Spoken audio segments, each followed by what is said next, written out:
Hello everyone, एक बार फिर से आप सभी का स्वागत है। दोस्तों, इस पर्टिकुलर वीडियो में हम मार्च 2022 का जो भी इम्पोर्टेंट करंट अफेयर्स हो सकता है आपके 68th बीपीएससी पीसीएस के लिए, ऑल राइट, वो हम क्वेश्चन यहाँ पर डिस्कस करेंगे। आप जरूर इसको देखें, कुछ ना कुछ क्वेश्चन आपके एग्जाम में जरूर यहाँ से पूछे जा सकते हैं। इससे पहले हम जनवरी और फरवरी का क्वेश्चन हम अपलोड कर चुके हैं, आप जरूर उसको देखें।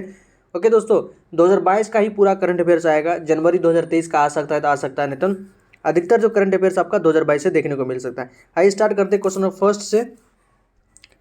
मार्च 2022 में अपने शेष उपग्रहों को लॉन्च करने के लिए वनवेव द्वारा किस कंपनी को चुना गया है? देखिए, जो भी उनका रिमाइंडर सैटेलाइट बच गया है उसको लॉन्च करने के लिए वनवेव द्वारा किस कंपनी को चुना गया? तो स्पेस एक्स एलन मस्क का कंपनी है, आप सभी जानते हैं। ओके, तो उसके थ्रू स्पेस एक्स जो कंपनी है वही जो भी रिमाइंडर सैटेलाइट बच गया उसके थ्रू उसको लॉन्च करेगा, तो स्पेस एक्स। देखिए, एयरटेल समर्थित वनवेव ने अपने शेष उपग्रहों को लॉन्च करने के लिए अमेरिकी अंतरिक्ष ऑपरेटर स्पेसएक्स को चुना है। कंपनी 648 लो अर्थ ऑर्बिट उपग्रहों को एक समूह बना रही है, जिसमें से 428 उपग्रह या 2/3 तारामंडल पहले ही कक्षा में तैनात किए जा चुके हैं। वनवेव को नियंत्रित प्रक्षेपण रूसी रॉकेट सोयूज द्वारा किए जा रहे थे। नेक्स्ट क्वेश्चन देखिए, निम्नलिखित में से किसने भारत में अपतटीय पवन परियोजनाओं के संयुक्त विकास की संभावना तलाशने के लिए जर्मनी स्थित RWE रिन्यूएबल GmbH के साथ समझौता किया? देखिए, अपतटीय पवन परियोजनाओं के संयुक्त विकास की संभावना तलाशने के लिए जर्मनी की जो एक संस्था है RW रिन्यूएबल GmbH के साथ किसने समझौता किया है? तो टाटा पावर। इस प्रकार का क्वेश्चन पूछा जाता है तो आप जरूर ध्यान रखिएगा। जो भी अंतर्राष्ट्रीय कोई संस्था है उसके साथ अगर कोई समझौता होता है तो यहाँ क्वेश्चन पूछता है, तो टाटा पावर के साथ इन्होंने समझौता किया है। टाटा पावर ने भारत में अपतटीय पवन परियोजनाओं के संयुक्त विकास की संभावना तलाशने के लिए जर्मनी स्थित RW रिन्यूएबल GmbH के साथ समझौता किया है। टाटा पावर की 100% सहायक company Tata power renewable energy limited, जो भारत की सबसे बड़ी एकीकृत बिजली कंपनियों में से एक है और अपतटीय पवन में दुनिया की लीडर्स में से एक, RW रिन्यूएबल GmbH के बीच इससे संबंधित समझौता ज्ञापन पर हस्ताक्षर किए हैं। नेक्स्ट क्वेश्चन है, एशियाई खेलों में के ट्रायल में भाग लेने वाले सबसे कम उम्र के इक्वेस्ट्रियन एथलीट और एकमात्र नागरिक कौन बन गए हैं? एशियाई खेलों के ट्रायल में भाग लेने वाले सबसे कम उम्र के इक्वेस्ट्रियन एथलीट और एकमात्र नागरिक कौन बन गए? तो ये आपका शशांक सिंह कटारिया, याद रखिएगा, शशांक सिंह कटारिया ये बन गए हैं। शशांक सिंह कटारिया, गुड़गांव हरियाणा के शशांक सिंह कटारिया एशियाई खेलों के ट्रायल में भाग लेने वाले सबसे कम उम्र के इक्वेस्ट्रियन एथलीट और एकमात्र नागरिक बन गए हैं। इन्होंने 22 से 27 फरवरी 2022 तक RVC मेरठ द्वारा आयोजित national equestrian championship advance dressage में कई प्रतियोगिताएं हासिल की है। उन्होंने एडवांस ड्रेसेज में स्वर्ण पदक, एलिमेंट्री ड्रेसेज में कांस्य पदक जीता था। नेक्स्ट क्वेश्चन, मार्च 22 में किस क्षेत्रीय रेलवे जोन ने अपने पूरे संभाग को 100% रेल विद्युतीकरण पूरा कर लिया? वेरी वेरी इंपॉर्टेंट क्वेश्चन, ये क्वेश्चन पूछा जा सकता है। देखिए, 100% रेल विद्युतीकरण कौन सा रेलवे जोन ने पूरा कर लिया? तो ये कोंकण रेलवे। कौन, याद रखिएगा, कोंकण रेलवे इसको पूरा कर लिया है। 100% जो है विद्युतीकरण। कोंकण रेलवे ने 30 मार्च 22 को अपने पूरे संभाग का 100% रेल विद्युतीकरण पूरा कर लिया है। पूरे 741 किलोमीटर मार्ग के विद्युतीकरण के लिए 2015 में आधारशिला रखी गई थी। भारत सरकार रेलवे को 100% विद्युतीकृत बनाने के लिए मिशन 100% विद्युतीकरण शुद्ध शून्य व कार्बन उत्सर्जन की ओर बढ़ाना परियोजना पर काम कर रही है। ऑल राइट, इन सबको ध्यान रखें। कोंकण रेलवे के बारे में कुछ जान लीजिए। कोंकण रेलवे सादर सेवा, संक्षिप्त में KR कोंकण रेलवे निगम द्वारा संचालित एक रेलवे है। इसका मुख्यालय CVD वेलापुर, नवी मुंबई, महाराष्ट्र, भारत में स्थित है। ऑल राइट, पहली यात्री ट्रेन कोंकण रेलवे ट्रैक पर 20 मार्च 1993 को उडुपी और मंगलोर के बीच चली थी। नेक्स्ट क्वेश्चन है, मार्च 2022 में किस शहर में भारत के सबसे बड़े तैरते सौर ऊर्जा संयंत्र का उद्घाटन किया? देखिए, भारत के सबसे बड़े तैरते जो फ्लोटिंग सोलर प्लांट है, इसका बहुत ज़्यादा चर्चा हाल ही फिलहाल में रहा है। एक तो रामागुंडम तेलंगाना में भी स्टार्ट हुआ था, और ये जो सबसे बड़ा अगर बात करें तो तूतीकोरिन तमिलनाडु, याद रखिएगा, तूतीकोरिन तमिलनाडु में।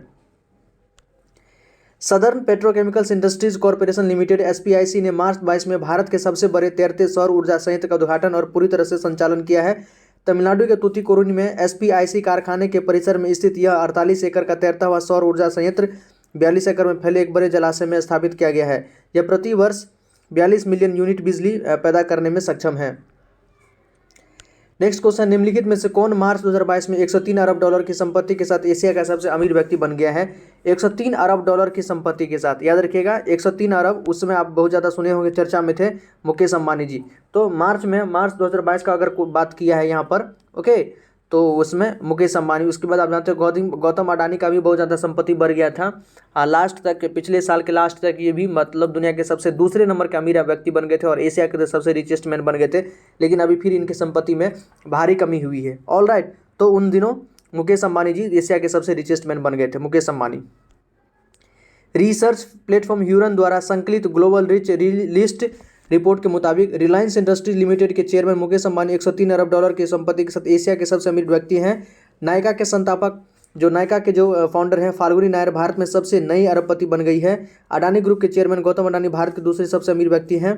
और 2022 M3M global Huron global rich list शीर्षक वाली रिपोर्ट में 33 से 81 अरबपतियों की रैंकिंग की गई है। नेक्स्ट, मार्च 2022 में 645 करोड़ रुपए की अनुमानित लागत के साथ किस उत्तर पूर्वी भारतीय राज्य को ग्रीनफील्ड हवाई अड्डा मिलेगा? देखिए, उत्तर पूर्वी राज्य, एक तो नॉर्थ ईस्ट का स्टेट है जिसको ग्रीनफील्ड हवाई अड्डा मिलेगा, तो ये बहुत ज़्यादा चर्चा में था आपका अरुणाचल प्रदेश। ये न्यूज बहुत ज़्यादा चर्चा में था, अरुणाचल प्रदेश में ग्रीनफील्ड हवाई अड्डा बनेगा। अरुणाचल प्रदेश को ईटानगर से 15 किलोमीटर दूर होलोंगी में ग्रीनफील्ड एयरपोर्ट बनेगा। 645 करोड़ रुपये की अनुमानित लागत के साथ इस परियोजना के विकास कार्य अर्थात हवाई अड्डे के फुटपाथ का निर्माण, हवाई किनारे का काम, टर्मिनल भवन और शहर के किनारे के काम शामिल हैं। टर्मिनल एक ऊर्जा कुशल भवन होगा जिसमें वर्षा जल संचयन प्रणाली और सतत परिदृश्य का प्रावधान होगा। 1987 में अरुणाचल प्रदेश को राज्य का दर्जा दिया गया। याद रखिएगा, 1987 में अरुणाचल प्रदेश का राज्य का दर्जा दिया गया था। इस प्रकार यह भारत का 24वां राज्य बन गया था। भारत का 24वां राज्य कौन बना था? तो आपका अरुणाचल प्रदेश। और अगर यही 23वां राज्य पूछे तो मिजोरम। कल हमने फरवरी के बारे में पूछा, फरवरी में स्थापना दिवस कौन मनाता है? तो मिजोरम। इसके बारे में हमने क्वेश्चन पढ़ा था। वो भारत का 23वां राज्य बना था। 53वां संविधान संशोधन था। राज्य की अंतर्राष्ट्रीय सीमाएं भूटान, म्यांमार और चीन के साथ लगती है अरुणाचल प्रदेश का।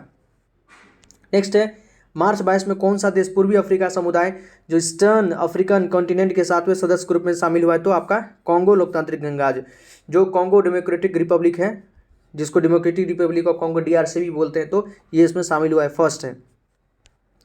29 मार्च 2022 को कॉन्गो लोकतांत्रिक गणराज्य पूर्वी अफ्रीका समुदाय के 7वें सदस्य के रूप में शामिल हो गया है। बुरुंडी, केनिया, रवांडा, दक्षिण सूडान, तंजानिया और युगांडा इलाका इनके सदस्य हैं। कॉन्गो लोकतांत्रिक गणराज्य EAC में शामिल होने वाला सबसे बड़ा, सबसे अधिक आबादी वाला देश है। ऑल राइट, याद रखिएगा, जो हमारा पूर्वी अफ्रीकी समुदाय जो EAC है 1967 में स्थापित एक क्षेत्रीय अंतर सरकारी संगठन है।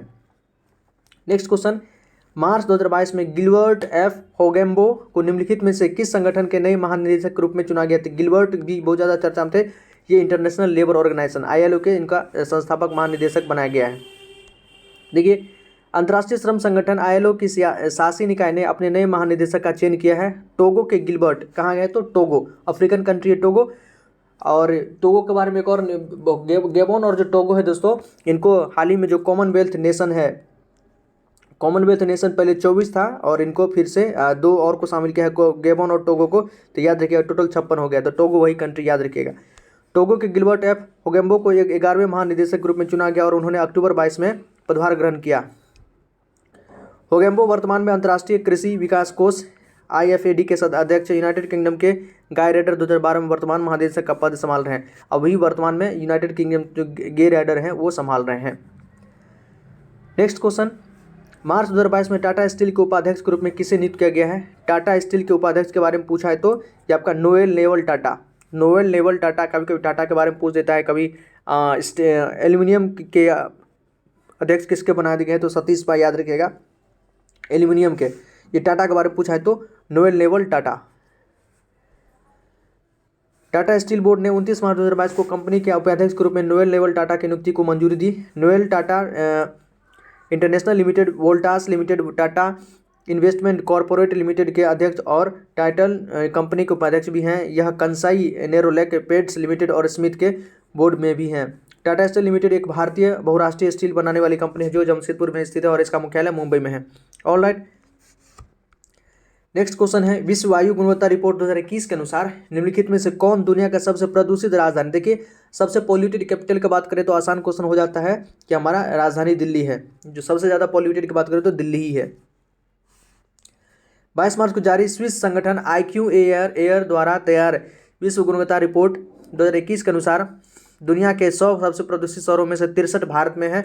दिल्ली लगातार चौथे साल दुनिया की सबसे प्रदूषित राजधानी बनी हुई है। रिपोर्ट दुनिया भर के 117 देशों में 64-75 शहरों के पार्टिकुलेट मैटर 2.2 डाटा पर आधारित है। नेक्स्ट क्वेश्चन है, निम्नलिखित में से किस कंपनी ने मार्च 2022 में प्रारंभिक सार्वजनिक पेशकश आईपीओ में निवेश करने के लिए भारत का पहला प्राथमिक बाजार निवेश मंच वन ऐप लॉन्च किया है? ये आपके हैं IIFL holdings limited, IIFL holdings limited. All right, ये ध्यान रखिएगा। आईआईएफएल सिक्योरिटीज़ ने वन अप लॉन्च किया है। यह प्रारंभिक सार्वजनिक पेशकश आईपीओ, गैर परिवर्तनीय डिवेंचर एनसीडी और सॉवरेन गोल्ड बॉन्ड के निवेश करने के लिए भारत का पहला प्राथमिक बाजार निवेश मंच है। वन अप प्लेटफॉर्म पर आईपीओ आवेदन 24x7 मतलब 24x7 स्वीकार किए जाते हैं और आईपीओ बोली खुलने से 3 दिन पहले तक किए जाते हैं। नेक्स्ट क्वेश्चन है, मार्च 2022 में भारत के पहले रक्षा कोष के लिए किस म्यूचुअल फंड कंपनी ने सेबी के साथ एक योजना दस्तावेज दायर किया है? देखिए, रक्षा कोष के लिए, भारत के पहले रक्षा कोष के लिए म्यूचुअल फंड कंपनी ने, किस म्यूचुअल फंड कंपनी ने सेबी के साथ, security exchange board of India, आप इनको जानते होंगे, इनसे रिलेटेड क्वेश्चन आता है। इनका जो है 1990 का ये एक्ट है और 1992 में इसकी स्थापना हुई है। ओके, सॉरी 1998 का, 1988 का ये एक्ट है और 1992 में इसकी स्थापना हुई। SEBI security board of India, security exchange board of India, और इसकी जो वर्तमान में अध्यक्ष है तो माधवीपुरी बुच है। याद रखिएगा, इससे क्वेश्चन रिलेटेड आता है। तो देखिए ये कौन है, तो एचडीएफसी म्यूचुअल फंड। वो किस म्यूचुअल फंड कंपनी ने तो सेबी के साथ एक योजना सूचना दस्तावेज दायर किया? तो एचडीएफसी म्यूचुअल फंड ने भारत के पहले रक्षा कोष एचडीएफसी डिफेंस फंड के लिए सेबी के साथ एक योजना सूचना दस्तावेज दायर किया है। यह एक ओपन एडेड इक्विटी योजना है और जो रक्षा और संबंध क्षेत्र की कंपनियों में निवेश करेगी। संबंध क्षेत्रों में एसआईडीएम सूची में मौजूद एरोस्पेस, विस्फोटक, जहाज निर्माण उद्योग स्टॉक शामिल हैं। नेक्स्ट क्वेश्चन है, आईआईएफएससी से बीमा और पुनर्बीमा व्यवसाय के लिए विकास के लिए प्रमुख क्षेत्रों की पहचान करना निम्नलिखित में से किस समिति का मुख्य कार्य है? आईएफएससी से बीमा और पुनर्बीमा व्यवसाय के विकास के लिए प्रमुख क्षेत्रों की पहचान करना निम्नलिखित में से किस समिति का मुख्य कार्य है? आपका जीएन वाजपेयी समिति। बड़ा ही इंपॉर्टेंट क्वेश्चन है, समिति से रिलेटेड हर बार क्वेश्चन पूछा जाता है। अंतर्राष्ट्रीय वित्तीय सेवा केंद्र प्राधिकरण जो आईएफएससीए है, वित्तीय उत्पादों और सेवाओं के विकसित करने के उद्देश्य से अंतर्राष्ट्रीय वित्तीय सेवा केंद्र ने आईएफएससी से बीमा और पुनर्बीमा व्यवसाय के विकास के लिए प्रमुख क्षेत्रों की पहचान करने के लिए श्री जीएन वाजपेयी, पूर्व अध्यक्ष जो एलआईसी और सेबी की अध्यक्षता में एक बीमा समिति का गठन किया है। याद रखिएगा, Shri GN Vajpayee. All right, next question very very important question है, निम्नलिखित में से किसने मार्च 2022 में ब्रह्मोस सुपरसोनिक क्रूज मिसाइल का प्रशिक्षण किया? मतलब ब्रह्मोस सुपरसोनिक जो क्रूज मिसाइल है, आप जानते हैं ब्रह्मोस, ये ब्रह्मोस जो नामकरण रखा गया है मिसाइल का, तो एक हमारा ब्रह्मपुत्र और जो रसा का नदी है मॉस्कोवा नदी, दोनों नदियों के नाम पर ही रखा गया है ब्रह्मपुत्र और मॉस्कोवा। ये क्वेश्चन भी एक बार एग्जाम में पूछा जा चुका है किसी दूसरे एग्जाम में। इसको भारत और रसा ने मिलकर बनाया है। सुपरसोनिक क्रूज मिसाइल है, सुपरसोनिक क्रूज मिसाइल, जिसका स्पीड 2.5 मैक स्पीड है, 2.5 मैक स्पीड इसका, याद रखिएगा। ओके, तो आईएनएस चेन्नई है, उसके थ्रू इसका परीक्षण किया गया। ठीक है, इस मिसाइल का प्रशिक्षण जो है आईएनएस चेन्नई के थ्रू किया गया है, याद रखिएगा, वेरी वेरी इंपॉर्टेंट है। भारतीय नौसेना के युद्धपोत आईएनएस चेन्नई ने 5 मार्च 2022 को ब्रह्मोस सुपरसोनिक क्रूज मिसाइल का परीक्षण किया। ब्रह्मोस मिसाइल के उन्नत संस्करण द्वारा लंबी दूरी की सटीक स्ट्राइक क्षमता को सफलतापूर्वक मान्यता दी गई है। ब्रह्मोस भारतीय नौसेना के युद्धपोतों की मुख्य हथियार प्रणाली है और इसके लिए सभी तरह प्लेटफॉर्मों पर तैनात किया गया है। ब्रह्मोस एक मध्यम दूरी की रैमजेट सुपरसोनिक क्रूज मिसाइल है जिसे पनडुब्बी जहाज, विमान या जमीन से लॉन्च किया जा सकता है। यह विशेष रूप से दुनिया के सबसे तेज सुपरसोनिक क्रूज मिसाइलों में से एक है। जो सबसे ज़्यादा जरूरी आपको मिली है दोस्तों कि आप याद रखिएगा, आईएनएस चेन्नई से इसको लॉन्च किया गया है। नेक्स्ट क्वेश्चन है, मार्च 22 में किस देश की सेना ने भारतीय सेना के प्रबुद्ध मंडल क्लॉज के साथ एक समझौता ज्ञापन पर हस्ताक्षर किया? एमयू जो है, एमयू पर साइन किया, तो ये है आपका ऑस्ट्रेलिया। किसके साथ? तो ऑस्ट्रेलिया। क्लॉज के साथ एक समझौता ज्ञापन पर हस्ताक्षर किया, तो किसने? भारत के साथ ऑस्ट्रेलिया। ऑस्ट्रेलिया सेना के प्रमुख लेफ्टिनेंट जनरल रिचर्ड बुरचार्ड चार सदस्यीय प्रतिमंडल के साथ 8 मार्च 22 को भारत के 3 दिवसीय यात्रा पर हैं। 9 मार्च 22 को यात्रा के दौरान ऑस्ट्रेलियाई सेना अनुसंधान केंद्र और centre for land warfare studies के बीच एक समझौता ज्ञापन पर हस्ताक्षर किए गए। क्लॉज नई दिल्ली में स्थित भारतीय सेना का प्रबुद्ध मंडल है। नेक्स्ट क्वेश्चन है, इंपॉर्टेंट क्वेश्चन है, सूक्ष्म खाद्य प्रसंस्करण उद्यम PMFME योजना के प्रधानमंत्री औपचारिकरण के संबंध में निम्नलिखित कथनों पर विचार करें। ये 10,000 करोड़ रुपए के परिव्यय के साथ 2020-21 से 24-25 तक 5 साल की अवधि के लिए एक केंद्रीय क्षेत्र की योजना है, ये गलत है। PMFME योजना के तहत खर्च का हिस्सा केंद्र और राज्य सरकारों और केंद्र शासित प्रदेशों के बीच विधायिका के बीच 60-40 के अनुपात में है, ये बिल्कुल सही बात है। जो आपका केंद्र शासित प्रदेश और जो राज्य सरकार के बीच में 60-40 का अनुपात है। केंद्र सरकार अनुमोदित परियोजना के क्रियान्वयन योजना के आधार पर राज्य को पूंजी उपलब्ध कराएगी, बिल्कुल सही बात। 2 और 3 हमारा सही है। इसमें से पूछा है कि कौन कौन सही है, तो ऑप्शन 2 और 3 याद रखिएगा, 2 और 3। PMFE योजना एक स्वयं सहायता समूहों, किसान उत्पादकों संगठन, सहकारी समितियों की सूक्ष्म खाद्य प्रसंस्करण इकाइयों की स्थापना, उन्नयन SHG की बीच पूंजी, सामान्य बुनियादी ढांचा, विपणन और ब्रांडिंग सहायता आदि के लिए सहायता प्रदान करते हैं। ये योजनाएं कृषि क्षेत्र में अपनी उपज के प्रसंस्करण बिक्री में किसानों की मदद करता है। नेक्स्ट क्वेश्चन है, ट्रांसजेंडर और भिखारियों के कल्याण के लिए किस मंत्रालय ने स्माइल योजना शुरू किया है। स्माइल योजना बहुत ज़्यादा चर्चा में था। देखिए, ट्रांसजेंडर, जो भी ट्रांसजेंडर या थर्ड जेंडर कह सकते हैं, और जो भिखारियां हैं उसको मुख्य धारा में जोड़ने के लिए कौन सा मंत्रालय ने स्माइल योजना शुरू किया है, तो सामाजिक न्याय और अधिकारिता मंत्रालय, सामाजिक न्याय और अधिकारिता विभाग जो है इन्होंने शुरू किया है। ठीक है, सामाजिक न्याय और अधिकारिता विभाग 12 फरवरी 2022 को स्माइल आजीविका और उद्यम के लिए सीमांत व्यक्तियों की सहायता योजना लॉन्च करेगा। इसके तहत 2 उप योजनाएं हैं, ट्रांसजेंडर व्यक्तियों के कल्याण के लिए व्यापक पुनर्वास के लिए केंद्रीय ये क्षेत्र योजना, और भीख मांगने के कार्य में लगे व्यक्तियों की व्यापक पुनर्वास के लिए केंद्रीय क्षेत्र योजना है। यह अम्ब्रेला योजना के ट्रांसजेंडर समुदाय और भीख मांगने के कार्य में लगे लोगों को कल्याणकारी उपाय प्रदान करने के लिए डिजाइन की गई है। मंत्रालय ने 2021-22 से 2025-26 तक इस योजना के लिए 365 करोड़ रुपये आवंटित किए हैं। योजना में निम्नलिखित घटक शामिल हैं। आपका ट्रांसजेंडर छात्रों के लिए छात्रवृत्ति है, कौशल विकास और आजीविका है, समग्र चिकित्सा स्वास्थ्य है। नेक्स्ट, निम्नलिखित में से किस देश ने 15 मार्च 2022 को भारत के साथ $1 बिलियन के क्रेडिट लाइन पर हस्ताक्षर किया है, तो श्रीलंका का स्थिति खराब था, इसलिए श्रीलंका के साथ $1 बिलियन की जो है क्रेडिट लाइन पर हस्ताक्षर किया है श्रीलंका के वित्त मंत्री बैसिल राजपक्षे अनाज और दवा के आवश्यक आयात के भुगतान के लिए $1 बिलियन की क्रेडिट लाइन पर हस्ताक्षर करने के लिए 15 मार्च 2022 को नई दिल्ली का दौरा करेंगे। श्रीलंका वर्षों के अपने सबसे खराब वित्तीय संकट से जूझ रहा है। इसका विदेशी भंडार पिछले 2 वर्षों में 70% गिरकर फरवरी 22 में $2.31 बिलियन हो गया है, जिससे ईंधन सहित महत्वपूर्ण आपात ठप हो गया है। भारत श्रीलंका द्विपक्षीय समुद्री अभ्यास का 9वां संस्करण स्लैनेक्स, याद रखें स्लैनेक्स एक्सरसाइज पूछ सकता है, तो 9वां संस्करण भारत और श्रीलंका के बीच में है, नौसेना का अभ्यास है। विशाखापट्टनम में 7 मार्च से 10 मार्च 2022 तक आयोजित किया गया। नेक्स्ट क्वेश्चन, मार्च 2022 में किसने मैक्स वेरस्टेपन को हराकर formula 1 season opening Bahrain grand prix जीता है, तो ये आपका मैक्स वेरस्टेपन को किसने हराया था, तो चार्ल्स लेक्लर ने मैक्स वेरस्टेपन को हराकर जो formula 1 season opening Bahrain grand prix जीता है। 20 मार्च 2022 को फेरारी के चार्ल्स लेक्लर ने मैक्स वेरस्टेपन को हराकर formula 1 season opening Bahrain grand prix जीता है। यह 2019 के बाद फेरारी की पहली जीत थी। मर्सिडीज के लुइस हैमिल्टन तीसरे स्थान पर है। जॉर्ज रसेल मर्सिडीज के लिए 27 अंक हासिल करके चौथे स्थान पर है। केविन मैग्नसन 5वें स्थान पर है। नेक्स्ट क्वेश्चन है, निम्नलिखित कथनों पर विचार करें। 23 मार्च 2022 को केंद्रीय जल मंत्री जो गजेंद्र सिंह शेखावत है ने ग्रे वाटर प्रबंधन के लिए सुजलाम 2 अभियान शुरू किया, बिल्कुल सही बात है। 22 मार्च को चूंकि आपका विश्व जल दिवस वाटर डे होता है, इसलिए 23 मार्च को ग्रे वाटर जो है प्रबंधन के लिए सुजलाम 2 अभियान गजेंद्र सिंह शेखावत ने शुरू किया था। इस वर्ष का अभियान का विषय भूजल जो अदृश्य को दृश्य बनाना, बिल्कुल इनविजुअल जो हमारा जो ग्राउंड वाटर है उसको विजुअल करना है, ये इसका थीम था, ये भी सही है। 23 मार्च को विश्व जल दिवस मनाया था, नहीं 22 मार्च को, तो फर्स्ट और सेकंड सही। हमसे पूछा है कौन सा कथन सत्य है, तो फर्स्ट एंड सेकंड ये हमारा सही है, थर्ड ऑप्शन करेक्ट हो गया।